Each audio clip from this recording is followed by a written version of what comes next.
Jananam sukadham Maranam karunam Milanam maduram Smaranam karunam Kalavashadiha Sakalam karunam Samayadipate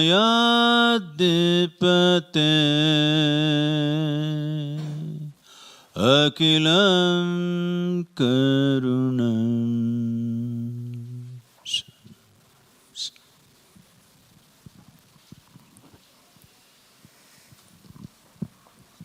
Welcome to the Future of Cities by Finnish Flow.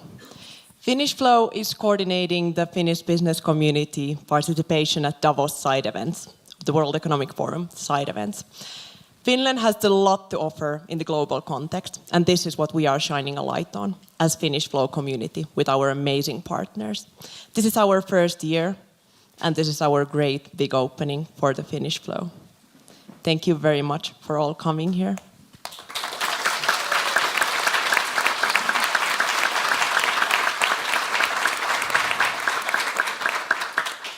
And now when we're entering the flow, I would love to introduce our dear partner, Future of Cities, Tony Cho.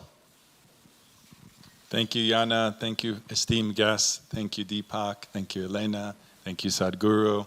What a phenomenal experience today of transformation, aligned thinkers, working on global transition to a more regenerative future. At the Future of Cities, we are aiming to impact the lives of 1 billion people through innovations in the built environment. And today I'm hopeful and so grateful to my partners from Finnish Flow and to be part of this beautiful Finnish community of innovators and impact investors and technologists and visionaries. It's a true honor, and I can only imagine and dream together with you guys what the future will hold. Thank you so much. Thank you.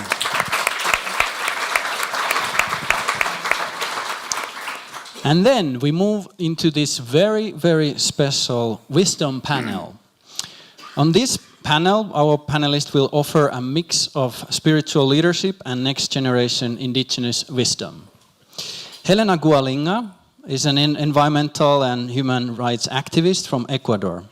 Her activism includes exposing the conflict between her community and oil companies by carrying an empowering message among the youth in local schools in Ecuador and also globally. She's a youth ambassador of the Arctic Base Camp here in Davos, and they have facilitated her attendance to Davos. Dr. Deepak Chopra is the founder of Chopra Foundation, a non-profit entity for research on well-being and humanitarianism. And also founder of Chopra Global, a modern-day health company at the intersection of science and spirituality. Sadhguru is a yogi, mystic, and visionary who has founded the global Isha Foundation, launching large ecological initiatives. Sadhguru is currently also on a solo tour, driving a motorcycle from London to India, advocating the Conscious Planet movement to save the planet's soil. And tonight, we'll have a wonderful moderator, Vera Futoriansky, a CEO at Veritas Ventures, a woman in tech and VC, and a global speaker. That being said, over to you, Vera. Thank you so much. It's my microphone. Thank you so much, Jana and Risto. Welcome, everyone. Welcome. I might be biased, of course, but I don't think there's a more interesting, more exciting, more mind-expanding panel in all of Davos 2022 than this one. So you definitely are in the right place. Welcome. Welcome also to everyone who's watching live. Is it this camera? So welcome, everyone. Let's dive right in. We'll only have 35 minutes, unfortunately, because Sadhguru will have to travel, so we'll go right in. We all know our planet is facing a lot of global challenges. This week, we all and the leaders gather here, we're also leaders, to find solutions for a more sustainable future. In this discussion, we'll cover 3 critical points. The soil crisis. As we all know, it's a big issue. So the economists covered today, we talk about food crisis. If we don't make any changes in the next 10 years, if I got it right, the next 200 years there will be a food crisis on the planet. Already 52% of agricultural soil is degraded. In 20 years, 40% less food is expected to be produced for the 9.3 billion people who will be living on our planet. Then we'll talk about the loss of biodiversity. Global loss of biodiversity is at its worst, as you know. And only 5% of indigenous people, there are only 5% of indigenous people, and they are the stewards of 80% of the world's remaining biodiversity. And Helena is here with us, who will talk about it. And of course, not many of us touch soil on a daily basis, or not many of us live in the jungle, in the forest. So we will also talk about anxiety and depression, and with that also about the shift we need, this conscious shift we need to understand the world better and how we can become more aware, conscious, meta-humans. And for that, we'll have Dr. Deepak Chopra inviting us into it. But we'll start with Sadhguru. It's such a pleasure to be sitting next to you. It's such an honor, really. You are now on a motorcycle from London to India. You've been to many places, you have this extraordinary campaign, you're meeting so many people, you also created a catchy song around it. We won't be singing it, but could you please share why you do it, and maybe most importantly also share a couple of tangible projects that have manifested along the way already? Namaskaram. Good evening to… Namaste. Good evening to everyone. Is it okay? Well, the last 30 years I've been talking about soil at various levels, and we have launched projects. What I see is when I talk about the nature of soil and where it is going, everybody says, Sadhguru, this is great, fantastic, and they go to sleep. And as I speak to various agricultural ministries all over the world, everybody seems to know the problem, everybody knows the general direction of the solution. But when I observed this, I saw, after all, they're just waiting for an idiot to bell the cat. So here I am. We just started this journey at the age of 65. Riding 30,000 kilometers is an insane project, but we have completed 65 days and I'm still here. And I have done 467 events in the 65 days. Wow. And the social media metrics is showing that about 2.1 billion people have addressed soil in the last 65 days since we started the movement. The idea of this movement is to move at least 60% of the adult population on the planet to be concerned about soil, to say something about soil. Because in a democracy, the only currency is numbers. If the numbers are there, every government will move. At the same time, we have to understand this, that not in a single nation has ever 60% of the population has stood up and expressed their concern for some long-term well-being of their nation or their children or anything like this. They're asking for trinkets, they want 1% tax reduction and they're getting it. Nobody has ever asked. So this is what we are trying to do now. We want 60% of the population, adult population, to express concern for long-term well-beings. Why this is important is, we elect governments for 4 to 5 year terms. So you give them a 4-year mandate, and naturally they are focusing to fulfill that in 4 years, whatever they can do. Nobody wants to invest in something which will bear fruit after 15, 20 years, because whenever political leaders make an attempt to address long-term well-being of their nation, they lose the election next time. This has been the history of political life on this planet. Changing this is very important, that large number of people, over 60%, when they say that they're concerned about it, now governments feel comfortable to invest long-term. We have written to 730 political parties on the planet to include soil as a part of their manifestos, soil ecology as a part of their manifestos, because all the manifestos are only about tax cuts, this rebate, that rebate, never really long-term well-being. Why is soil such an important thing? This is the first time in the history of humanity we are addressing soil as soil extinction. The UN agencies are using the term soil extinction. Extinction means you always thought it's either a dinosaur or a dodo, but we are talking about soil extinction.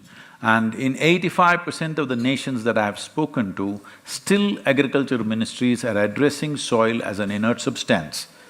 It is very important that first of all we recognize soil as the largest living system, not just on this planet, in the known universe.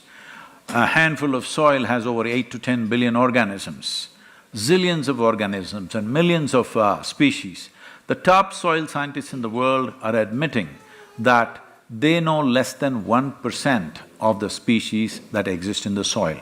That's how complex the life is. This is the foundation of life for us. We are just a consequence of what is happening in the 15 to 18 inches of soil. If we have to bring this to context in some way, see, before photosynthesis started nearly 1 billion years ago, the oxygen content in our atmosphere was just 1%. Today it is 21%. It is because of this we have evolved this way, it is because of this we are breathing and alive right now. But in the last 1,000 years, we have removed 85% of the photosynthesis on the planet. What is the plan, really? Everybody is busy talking about carbon dioxide.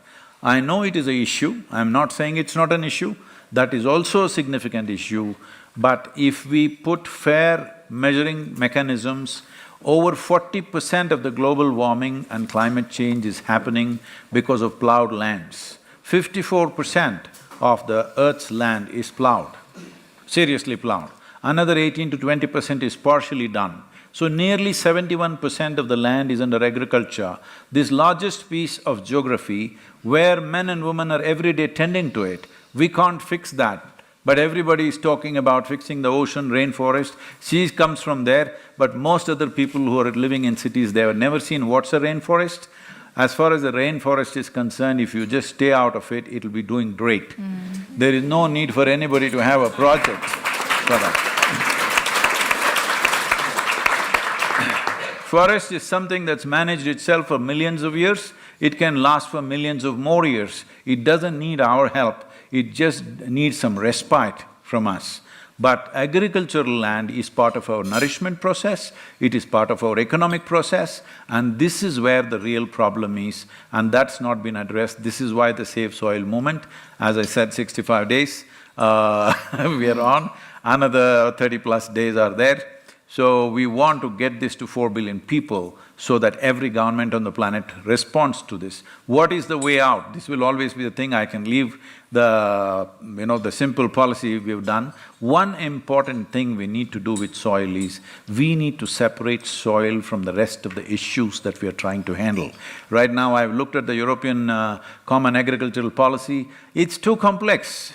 By the time you implement this, there will be debates and debates for another 10 to 15 years' time before actual application comes, because this involves major industries, major lobbies in the world. It's not going to work like that. But if you talk about enhancing soil organic content, there is nobody on the planet who is against it. Not fertilizer industries, not pesticide industries, nobody is against it.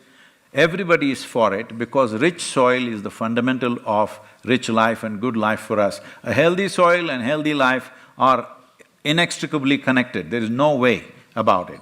This is very simple, this does not need any great amount of technology, this doesn't need any great amount of financial outlays, it just needs that. Right now we are facing a wall. If we face the door and we are committed to going through the door, in the next 10 to 15 years we can make a significant turnaround. We have prepared 193 soil policy handbooks for 193 different nations, considering their latitudinal position, their soil types, their economic conditions and their agricultural traditions, because even if you have all the science, you cannot turn the agricultural traditions around overnight. It takes a certain amount of time, you have to work with this. These things have been presented to the nations. I addressed COP15 just last week in Cote d'Ivoire, and the response has been great. 74 nations have signed up for Save Soil policy right now, and it is a way forward. We need all of you to enhance the message. Do not think this is my project, this is not my project, you don't have to talk about me. Talk about soil, make sure everybody talks about soil, because this is where our future is. There are many other issues in the world, I'm not saying they are not important, they are important, but first we have to be alive to handle other issues. If soil starts degenerating, right now 27,000 species per year are going extinct, organisms. It is a slide. It is expected in 25 to 40 years, we will get to a place where even if we want to regenerate the soil, we will not be able to do it because that will be the level of biodiversity loss. In my gut feeling, I don't have any science for this, in my gut feeling, this slide will not remain a slide. At some point, it will be a tumble. Before it goes into a tumble, we have to push the slide backwards, otherwise we will be a very regretful generation.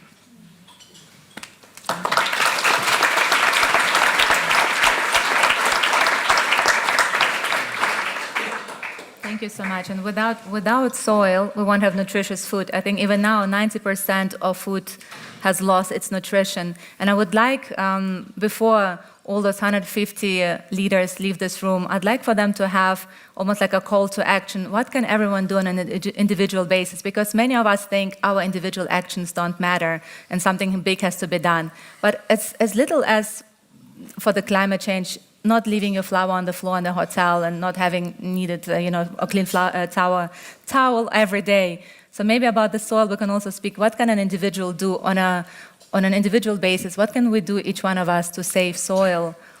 See, the moment you say that everybody want to roll up their sleeves and go and fix their kitchen garden, that's very cute, but that is not a solution. We've passed that stage. We've passed that stage where I do something wonderful, you do something wonderful, and there will be a solution. We have well passed that stage. We should have done this in 70s.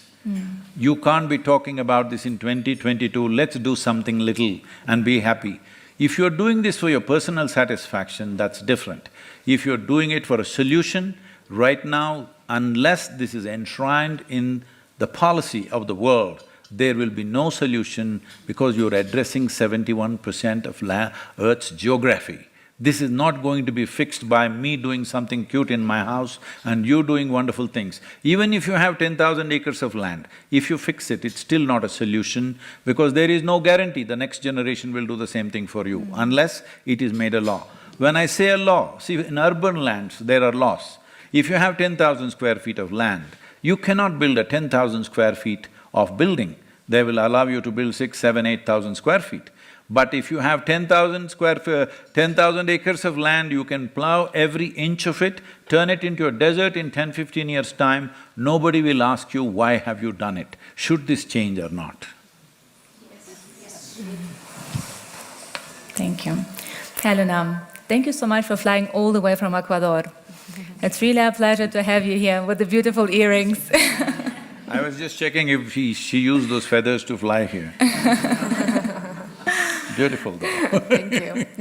No, we don't bring enough, we're here in Davos and it's historically has been pretty much people of one color making decisions. We don't bring enough indigenous people to the table. I think it's so important to have people at the table whose lives we decide upon, right? They're not at the table enough, so it's a really big pleasure to have you here.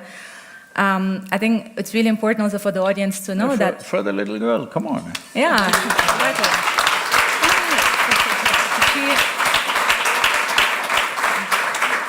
Helena did use fossil fuels to fly. Well, but we need to hear her voice. Just kidding. So yeah, she's representing Indigenous women. I'd like for you to speak about Indigenous women in a second, about role you play. I think important for everyone to know, and Helena will speak more about it, that only one of few groups were able to protect the forest. The Indigenous people are one of the few groups that can protect it. And Helena's tribe, if that's correct, took the Ecuadorian government to court in 2011 and won that battle. Let that sink in, to win the battle.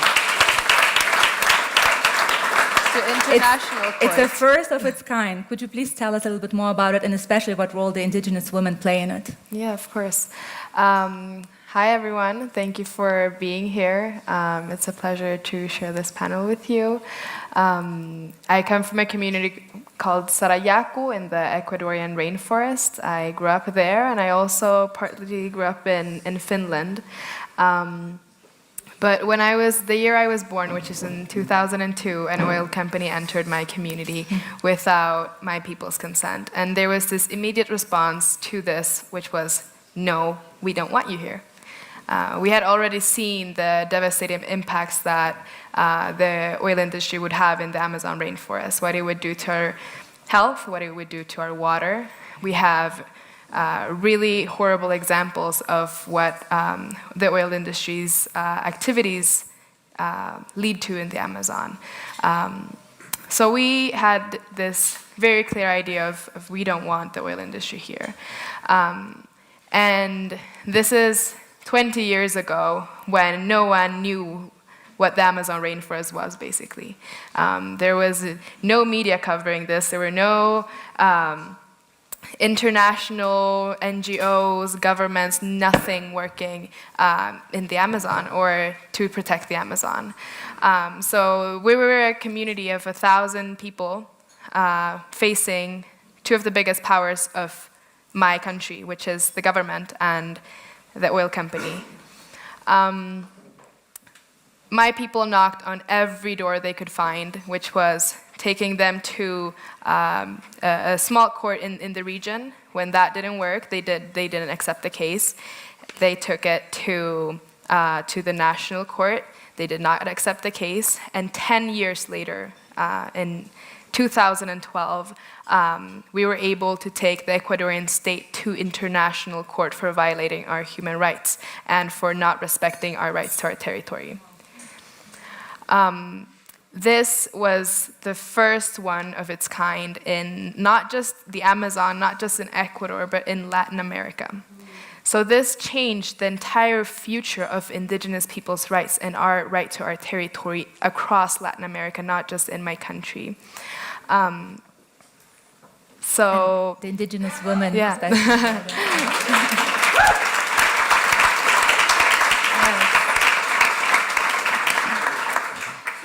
And of course, I mean, that is those 10 years. I was really, really young when all of this was happening. I come from a family who's been very involved in this process. My aunt, my mother, my uncles, they've all been leaders in my community.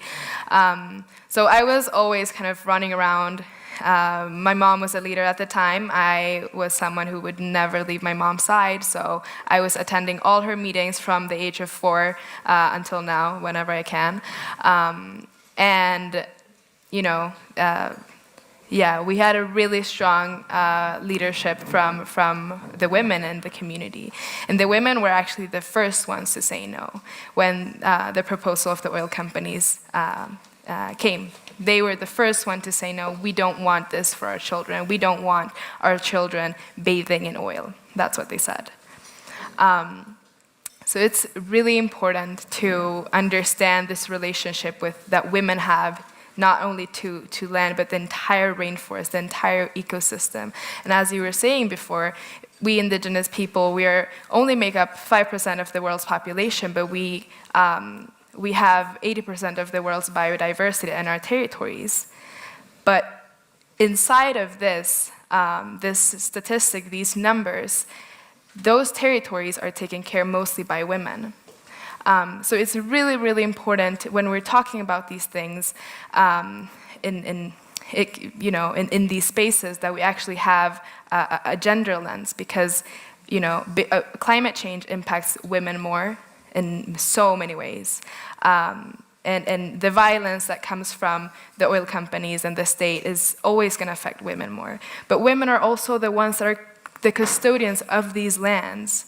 And my sister always says this. She says, we have an experience as indigenous people when we're facing extractivism, when we're facing racism, but indigenous women have one specific experience of all of this. And that is something that is really important to be aware of. Yeah. Thank you. We're protecting our Mother Earth. Thank you.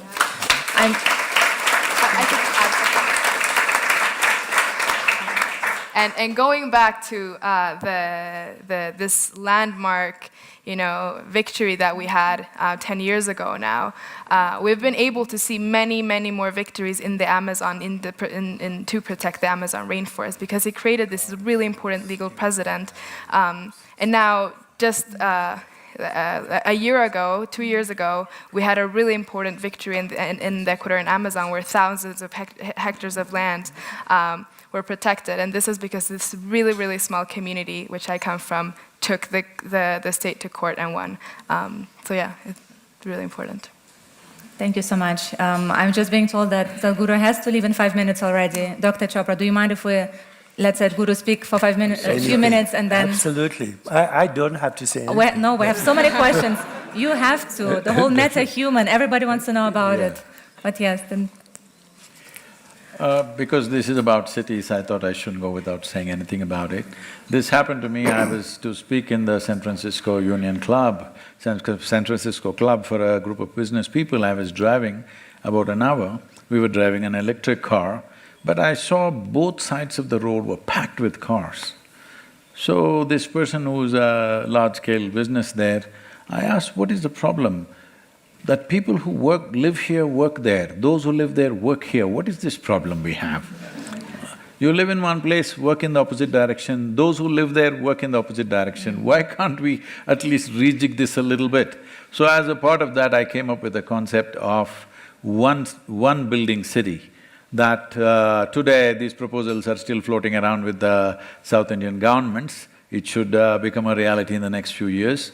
That is outside the city, go 30, 40, 50 kilometers away from the city, 50-acre land, only 1 acre you build, you can build 50 to 100 floors if you want. These remaining 49 acres will be completely eco-friendly, enough forest, enough agriculture if you wish to do. You can grow enough fruits and vegetables that you need for this community. Up to 10,000 people can live in the city. We capped the city as 10,000 is a limit for a city, don't have to be 10 million. It's such a mess, these 10 million cities. 10,000. The major cities that we have could be slowly converted into really cultural attractions where people can come once in a week, in the weekend or whatever. Whole week you don't have to start your car, completely no wastage going out. We have designed cities like this. I feel this should be the future because if you do not urbanize rural areas, the urban centers are becoming more and more chaotic and senseless, and the amount of power and the amount of requirement that is there, the ecological footprint of an urban center is too heavy. This will not happen unless investment shift. Right now the numbers, somebody was telling me here that 72% of the world's investment is in 31 cities on the planet. With this, how do you expect people to be farming in another 30 years? We did a survey in India, out of 63% of Indian population which is in farming right now, not even 2% of the farmers want their children to become farmers. This is where food security problem is. Unless we create urbanized villages, unless we make it attractive for people to live on the land, most people, as they get qualified, they will all pile up into the cities. I think this is something we must avoid. Those of you who are looking at the future cities must definitely address this issue. I'm extremely sorry, I'm never known to do this, leaving halfway through the meeting. This is not me, but I have tomorrow 11 o'clock, I have a big event in Muscat. I need to be there and I have to fly now. Thank you very much. Thank you. Namaste. Thank you.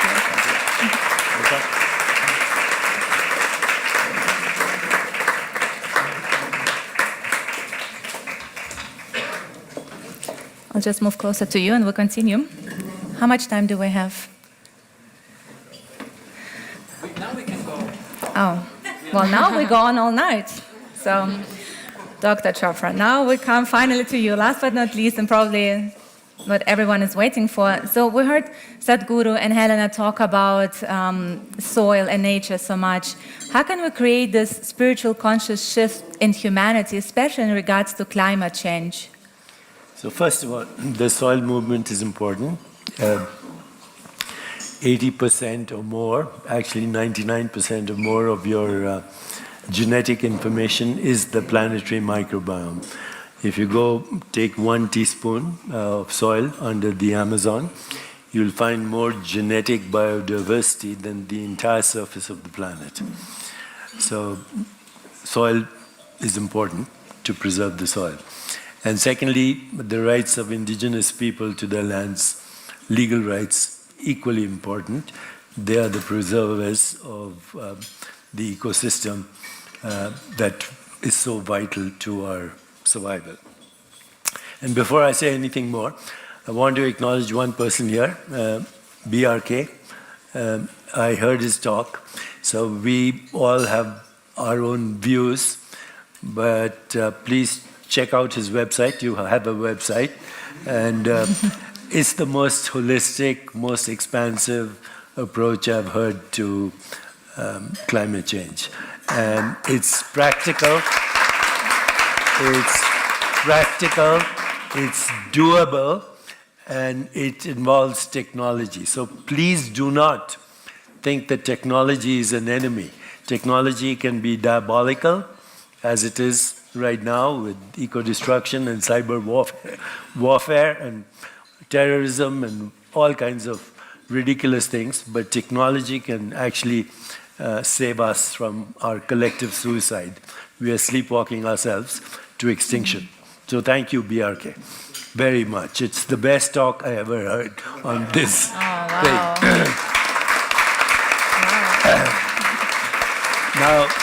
Now, coming to what is called a spiritual shift, the problem is with our language. You know, language by definition, most languages are dualistic. So we say me and the environment. And the environment is not a good word.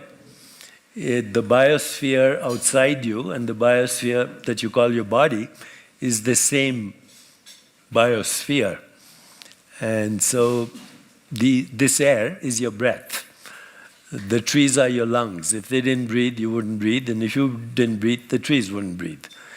The oceans and waters are our circulation. The earth is recycling as our body.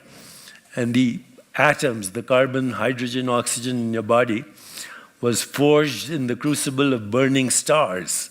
So you owe the entire, in fact, 50% of the atoms in your body are not even from the Milky Way galaxy. They are sucked into our galaxy by a phenomenon called gravitational wind. So why do we call that the environment? You have a personal body, you have a universal body, they're equally yours. And that's the spiritual shift we need to make. You know, in Sanskrit, the word for consciousness is Brahman. And the word for the universe is Brahmand. So consciousness projects itself as what we call the physical universe. Now our science, our current science, notwithstanding its amazing developments, is based on a principle which in the philosophy of science is called naive realism. Einstein was a brilliant scientist of our times, but he was a naive realist, which means he thought that there was an objective universe independent of an observer. Now, if there is such a universe, it's not available to you and me. It doesn't exist. The only universe that you have available to you is your own consciousness. And it's a species-specific experience. It's not the same thing, the universe of an insect with 100 eyes or a bat that moves through the echo of ultrasound. So what we call the physical universe is a human construct for perceptual activities which are modified modes or modalities of consciousness. Just like your mental activity is a cognitive modified mode of consciousness. So Brahman and Brahman go together, and Sanskrit has that language. If you want to really have an effect on the movement, I would say look at everything, not just one thing. Look at what BRK is talking about, seriously.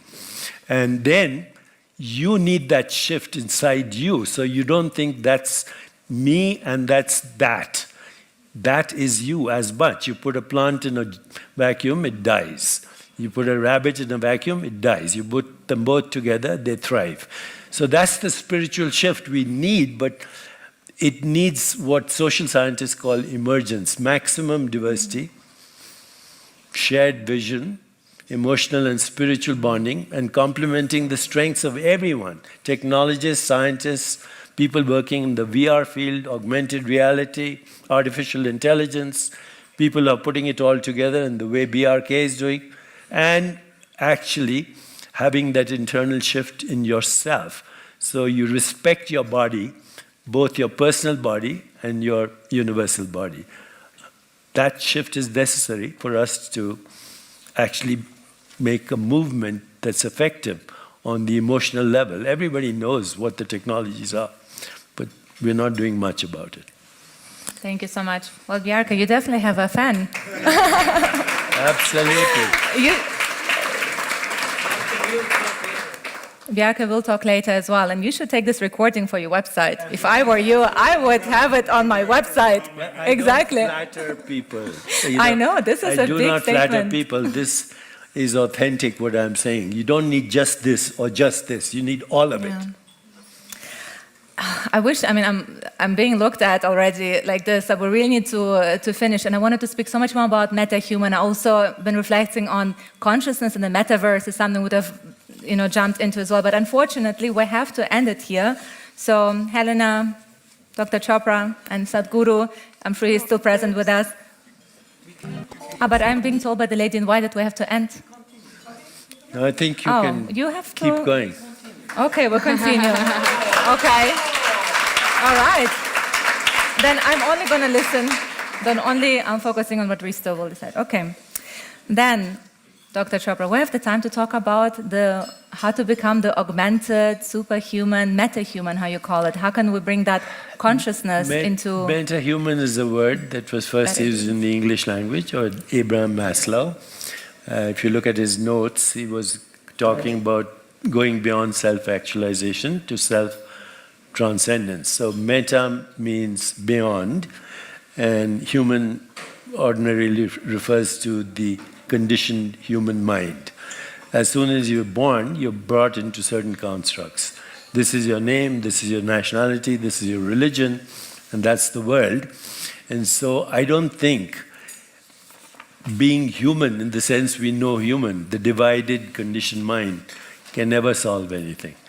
You have to wake up to meta-human, which is the awakened being, and not the awakened mind, because there's no such thing as an awakened mind. The mind, to begin with, is conditioned. Centuries of conditioning, millennia of conditioning, economic conditioning, religious conditioning, tribal conditioning, political conditioning, ancestral conditioning. You can't solve these problems through the conditioned mind. The awareness of the mind is not the mind. And awareness is inherently free, creative, thrives in uncertainty, and is the source of attention and intention. So the metaverse that I'm talking about is not what's his name? Mark Zuckerberg. Mark Zuckerberg is talking about. Okay? This is the metaverse of awakened beings who actually have to get rid of their ego identities and recognize that their selfie is not their self right now. We have sacrificed ourselves for our selfies. And so we need to go back to the self. I can try something out to you right now. Are you listening to me right now? Yes. Now just be aware of that which is listening. Try it right now. That still presence is not your mind. It's the awareness of the mind. That's what creativity is. You asked about uncertainty. Uncertainty is creativity, otherwise you're a biological robot and an algorithm, which is useful solving problems, but it will never be creative. Yeah. Creativity thrives in uncertainty. Yes. Helena, I'd like to bring you back into the conversation. How much time do we have now, for real? 10 minutes. Okay.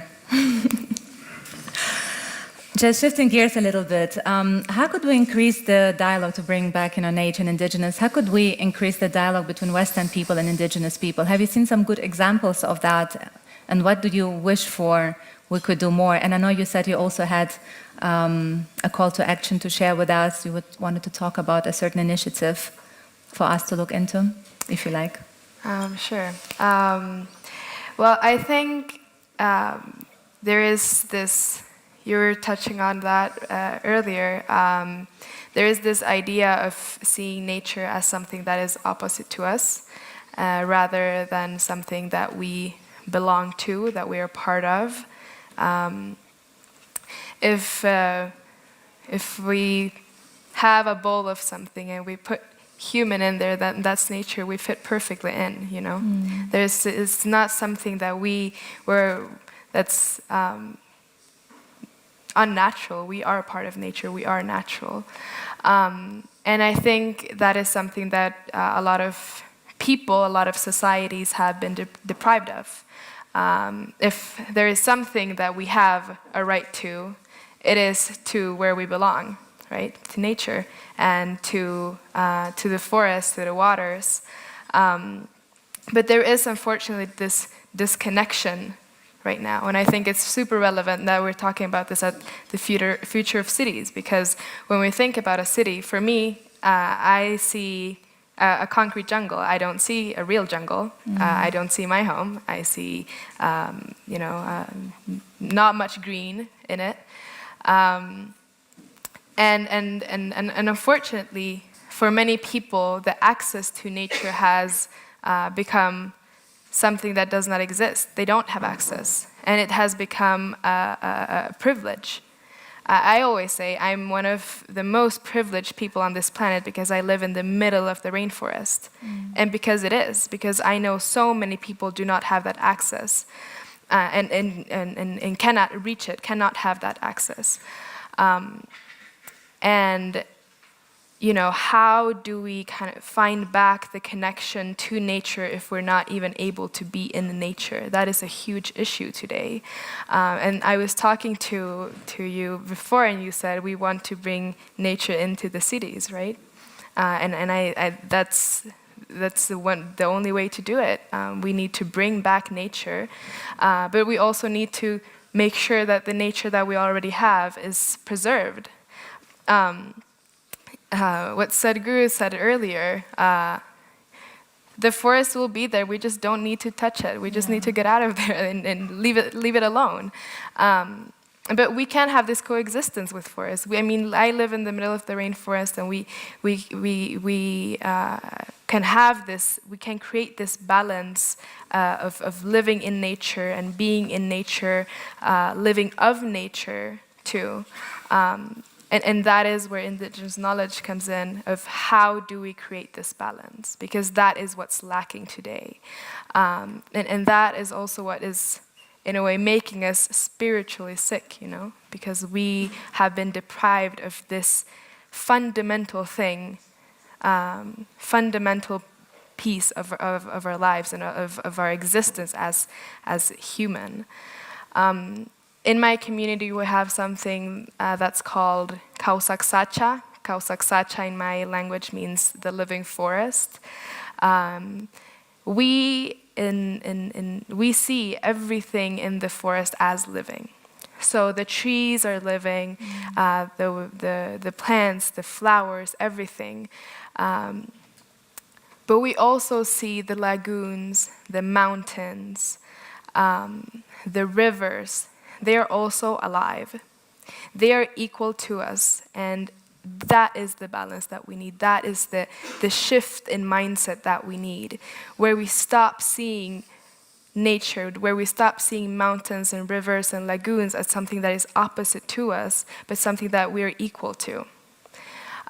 Living forest also means that we have these beings that we can feel, that we cannot see, but that we can feel that they are there. And this is very closely tied to, you know, our identity in the rainforest and why we protect it, why it's so important for us to protect it.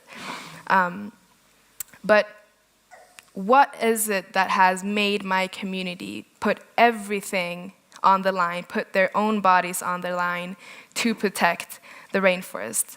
It is because we have this relationship with what I'm calling the living forest, what is translated to English as living forest. And if we don't have that shift a shift in our mindset, we're not going to be able to reach that balance that we're seeking for today. So there is this, for example, when we're talking. I talk to scientists and they're like, no, that doesn't exist. Oh, so okay, can we do like a study on all these beings you're talking about? There is definitely this push back from I guess, other types of sciences. I always say our indigenous knowledge is also science. But the balance that we're seeking is not possible without including that type of knowledge and that type of science as well. Yeah, very important. We're so lucky to have you here, Yeah. and you so gracefully navigate between the indigenous world and the Western world. Thank you. So thank you so much for sharing that. And I really hope your voice will be heard further, because we need more voices like yours at the table to make important decisions. So thank you so much once again. I know we only have 3 minutes left. Yeah.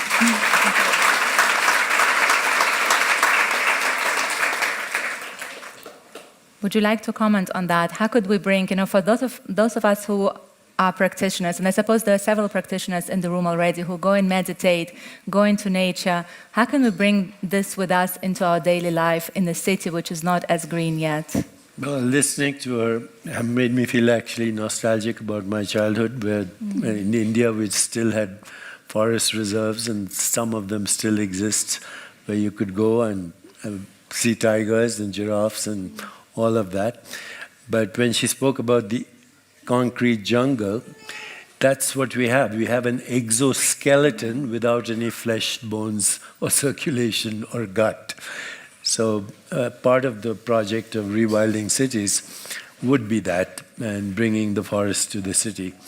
And certainly that's a great movement that should be supported. Ultimately, I think we all belong to an ecosystem that wants change, and no one can do it by themselves. So once again, maximum diversity. Include in your conversation scientists, philosophers, technologists, people in the world of artificial intelligence, but also include poets and songwriters and entertainers and academic institutions, and most importantly, the indigenous people.